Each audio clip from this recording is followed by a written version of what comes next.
After planning and conducting the stage of auditing activity, now the stage for reports. How to generate the reports of the audit activities which has been carried out. So this is just a mapping between the PERC and PDCA: planning, execute, report, and close out, and the PDCA plan, do, check, act, which includes the stages or activities of the clause 5 and clause 6 of the relevant subclauses. Audit findings. Audit findings includes of the auditors. What are the findings? Strengths and positive aspects of ISMS or any management systems. Degree and compliance of the management system with the objectives, regulations, customer requirements, and interested parties. So earlier, what are the strengths and positive aspects that has been considered? Then what are the compliance level of objectives, regulation activities, and customer requirement and interested parties? Non-compliance, which do not comply to the requirements of the standard and the defined system documents, their classification of the same. So according to the standard requirement which is not fulfilled and not defined in the standards, that will be non-compliance aspects. Identifications of the area of improvement. Whatever the best practices can be furthermore can be improved, that can be identified. Audit findings acknowledgement, which includes auditing, review and understanding of the non-conformity. Auditee has to understand whatever the non-conformities are there in the system to be reviewed. Acknowledging the non-conformity and defining the proposed corrective action plan based on the non-conformity level, major, minor, that is to be planned for the corrective actions. Explain the corrective actions to be taken effectively as the facts mentioned in the report are sampling based and there may be mode of similar nature. So based on the corrective action, based on the ANSI level, it can be exist at some other say process or some other services or some other areas also. So corrective action has to be applied according to that. Moving ahead with the audit findings. When determining audit findings, the following should be considered: follow-up of a previous audit records and conclusion. So previous audit report record has to be identified. Requirements of the audit client, accuracy, sufficiency, and appropriateness of objective evidence to support audit findings, extent to which planned audit activities are realized and planned results achieved, to what level it has been activity can be achieved, findings exceeding the normal practices or opportunities for improvement, sample size, categorization of the audit findings. For records of conformity, the following should be considered: description of the reference to audit criteria against which conformity is shown, audit evidence should to support conformity and the effectiveness if applicable, and declaration of conformity if applicable. So what are the conformances are there that can be declared? Recording non-conformities. For recording non-conformities, the following should be considered: description of or reference to the audit criteria, what are the audit evidences, declaration of non-conformity, related audit findings based on the applicability, and the dealing with the findings related to multiple criteria. If the multiple criteria exist during an audit, it is possible to identify findings related to multiple criteria when an auditor identifies a finding linked to one criteria on a combined audit. In case of combined audit, the auditor should consider the possible impact on the corresponding or similar criteria of other management systems. Depending on the arrangements with the audit client, the auditor may raise either separate findings for each criteria, either it can be a separate finding for each criteria, or a single finding combining the references to a multiple criteria. Depending on the arrangements with the audit client, the auditor may guide auditee on how to respond on those findings. Separate findings on each criteria, that needs to be identified. What are the, if any criteria are separated, it can be separated according to that. If a single finding and combining the references to a multiple criteria. So this was related to the audit findings point. Now observations, a statement of fact made during the audit and substantiated by the objective evidences. So whatever the statement has been made for the observations of the fact made during the audit and substantiated by the objective evidence. What the objective evidences are? What is the objective evidence? Data supporting the existence or verifying of something. Data supporting the existence or verifying of something. Objective evidence may be obtained through observations, measurements, test or other means. So samples before the audit, once again people process documents, PDP, after audit evidences and facts, whatever facts can be identified. Non-conformity. Non-conformity is the non-fulfillment of the requirements either partially or fully. So this is the standard requirements should get fulfilled, and if it is partially or fully not exist in the documents or records or reports are not available, which can be a non-conformity. Requirements of standard or documented systems, including legal requirements, or all also. So these are the non-conformity to the system. Now auditing process, handling the non-conformity. When non-conformity can be raised, violation of procedure implementation, that can be a non-conformity. Violation of requirement of the standard, any clause, that can be non-conformity. Requirements of interested parties, that if suppose it's not get fulfilled, that is a non-conformity. Requirements of a legal, statutory or regulatory requirements, that are NC. And combination of any of the above, that is also once again it can be a NC.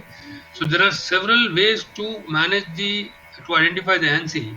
Violation of procedure, documentation, violation of clause requirements, requirements of the interested parties, and requirements of legal, statutory, regulatory, or all. Handling the non-conformity. The location where NC evidence was found, example, production, information security, maintenance, etc. The reference of violated requirements are defined system or standard. Clause 5.2 of ISO 27001-2013 as an example. Document number BCP FI CAB recorded 0. Reference of a samples as an objective evidence. Example like bolt inspections, 1 year details, etc. Correct framing reveal the actual fact of NC. Refer to the earlier slides. So these are non-conformity statements. Constitutes non-conformity and classification of the non-conformity. Requirements, failure and evidences. So based on that, it can be a major, minor, observations or a OFI, observations for improvement. These are the classification of the non-conformities. What can be minor NC? Isolated lapses in the designated area which do not comply the requirement of the standard or documented processes. So for an example, the incident number 345 had impacts on a CIA but not included in the risk assessment version 2 as a part of corrective action. Other examples like records of information security awareness training conducted on 10th October 2018 were not updated in participant records as defined in procedure and revision version dated so and so. So this is a way it can be identified that specific evidences records are not available. It can be a minor NC. In this case, incident number has been, there is impact is there in the incident, but it is not included in the risk assessment. So it's required a corrective actions. As a part of corrective action, it is required, and in this awareness training program was conducted, but it was not documented. So this can be a minor NC. It's a violation of the procedure or procedures. Major lapses in the system, compliances or standard indicating breakdown in the systems. As an example, issue addressing the same clause. There are clauses which are common to all functional area and all have a same non-conformity. So it can have a multiple functional can have a non-conformity. Issue violating any legal compliances or interested party requirements. Any issues which are violating any specific legal compliance or not compliance of the contractual obligations, that also can be NC. And basic framework of a ISO standards requirement, an issue which is not complying to the basic framework requirements. Example, ISMSCA not evidence for a critical suppliers. Now this major NC has been exampled over here of the internet service provider, which is the internet service provider has not considered, internet was not considered as an external interested party in the context where entire ERP application and other cloud-based applications are active, thus does not include the vulnerabilities of the ISPs. This means the ISP was there and the entire system was in a cloud. Okay, but ISP has not been identified into a interested party list in the context of the organization, and their ERP application is working on a cloud itself only. So this way, this is one of the major NC examples that can be identified as well. Major NC, how to handle the major NC? Major lapses in the system, compliances or standard indicating a breakdown in the systems, failure to comply legal requirements. Software Export Zone Authority in India require the organization in the vicinity have to submit the information security plans to the sales authorities for approval, which was done by the organizations been audited. Multiple functional areas do not comply the same clause. The personnel have all 6 warehouses in the country of an e-commerce B2B into the same online sales. We are totally unaware about the information security objectives, requirements in warehouse, and there is no awareness and training were conducted during the implementation. So this is also one of the major NCs. Issue with the basic framework, no BIA RA conducted in 6 warehouses in the country of an e-commerce B2B into online sales warehouses. Online sales warehouses pack and deliver the customer purchased item within the declared time. So there are some example of the major NC where major lapses in the system compliance requirement and or a standard requirement. Moving ahead, observations. Observations should be used when identifying the potential areas of non-conformance. Observations can be identified where the potential area of non-conformance can be there. Opportunities for improvement may be where the strength of the system might be further improved. If any further improvement is required, it can be enhanced. However, compliance is still being achieved. So compliance is exist, but its further improvement can be implemented, or further improvement can be done on that part. This is where this value addition comes in. Be careful does not lead to a consultancy or something. So building the improvement opportunities, subject matter experts, pain point area, pain points group into a common issue and purchased an improvement opportunity. This is one of the examples. So observation should be always looked into that aspect so that it can be a potential non-conformance. This is one of the exercises that has been carried out during the training session, in the virtual training or classroom training sessions, and it can be used as a practice work based on the case study which has been provided. Now, quality in non-conformity. What can be the bad NC and what can be the good NCs? This example has been given, and this is the way it can be stated. NC documents can be stated. Any information is missed out in framing non-conformance or the wrong usage of words in the sentence, which changes the intent of the NC, is treated as a bad NC. See the underlined words. Any information is missed out and which changes the intent of the NC, it is treated as a bad NC. So this is not the way auditor has to write the NC. The training records of a call center agents were not available. So this is one of the very much high level statement and broad level statement has been documented. The training records of the call center agents were not available. So this is not way to frame the NC statements. Next, let us look into the correct framing. The non-conformance NC gives the complete information of the NC and usage of the words in the NC in the statement and sentence is logically correct and also refers to the requirements of the organization documents and standard. Always look into the aspects that organization's documents and the standard requirement gets fulfilled, and it should be have a complete information. Example, the induction training record of 5 call centers agents joined between 5th to 29th February, not evidence as defined in the procedure. As an example, XXX HR 05 Division 2 dated 2nd January 2010. So this is the way it can be identified. It's a bad NC or good NC, and the frame, how to frame the NC statements, which is required according to the standard. Auditing process, review and debriefing with the clients.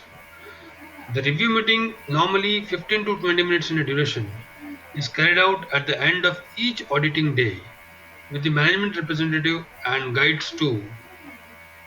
So at the end of the day, it can be brief out with the auditee about the activities of the audit, review of any non-conformities, resolve any problem, if any communication gaps or something, report audit progress, what is the progress of the audit activity, clarify any misunderstanding, obtain signatures to any non-conformities. So in that case, what it can be, auditee can understand that what is required to, if any gaps are there, it can be bridged up.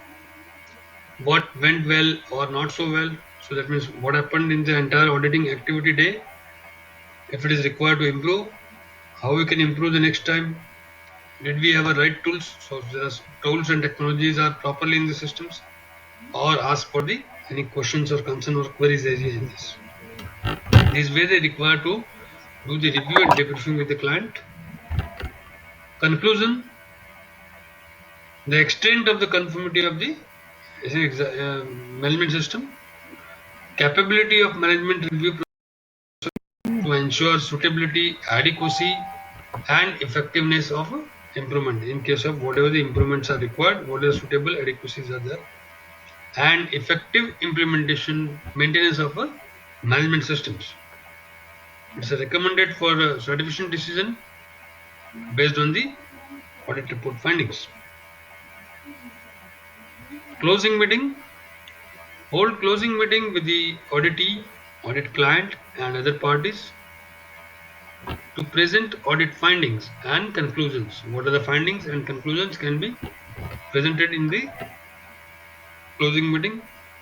Cover situations encountered during audit that may decrease the reliance on audit conclusion. Whatever the situation has been faced during the audit that may decrease the reliance on audit conclusion. Discuss and resolve the diverging audit findings and conclusion. So discussions as required. Keep a record if not resolved. Provide recommendations for improvement where specified by audit objectives. And keep minutes and attendance records. So it should be documented, whatever the minutes of meeting and the participants' attendance records with that. Closing meeting, team leader prepares and work to an agenda and controls the meeting. So it can be they can be like attendees, thanks, objectives, scope, reporting systems. What will be the limit? What are the limitations has been occurred? Confidentiality, audit summary, non-conformities, agreement, so that can be signed up between both the parties, recommendation, any clarification, and then it's a depart. It's a closing meeting. I mean, as a practice work, you can carry out the mock closing meeting. So, according to the case study that we had discussed during the training session in the classroom. Now, moving ahead, this is the reporting stage. So, let's move ahead with what the audit report, how to prepare the audit report. The report shall contain the important issues of the complete audit. What are during preparing the audit report, it should have a complete whatever the audit activity has been referred. Audit reference, client and audit details, client name, their audit details, audit team details who are present in the entire audit activity, list of audit representative, objectives, what was the objectives, scope of the audit, certification scope, criterias, either it's a standard requirement, client requirement, customer requirements, statutory regulatory requirements, etc. Audit plan means which date the audit was, which date, place and area it was audited and its timing and all. Summary of audit process, so entire audit activity, what was the summary of that. Uncertainty due to sampling, maybe there due to some sampling, maybe uncertainty can be there. Non-conformity reports, what is non-compliance, and based on the non-compliance it can be recommended for certifications. Obstacles encountered, any hurdles or any kind of activity which have hold the auditing schedule or maybe postponed the auditing schedule, obstacles. Any areas in audit scope not covered due to certain reason limitations, it can be some area audit scope not covered, can be documented. Any unresolved issues between the auditee and team, that also can be identified and documented. Confirmation that audit objectives accomplished, so that can be defined. And confidentiality statement about this report, entire report will be confidential and confidentiality will be maintained. And finally, the distribution list, to whom the report will be issued and submitted.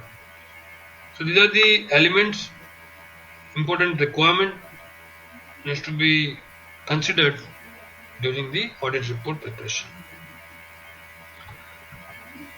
This once again an audit checklist exercise can be carried out as a practice work, which was discussed during a classroom training session.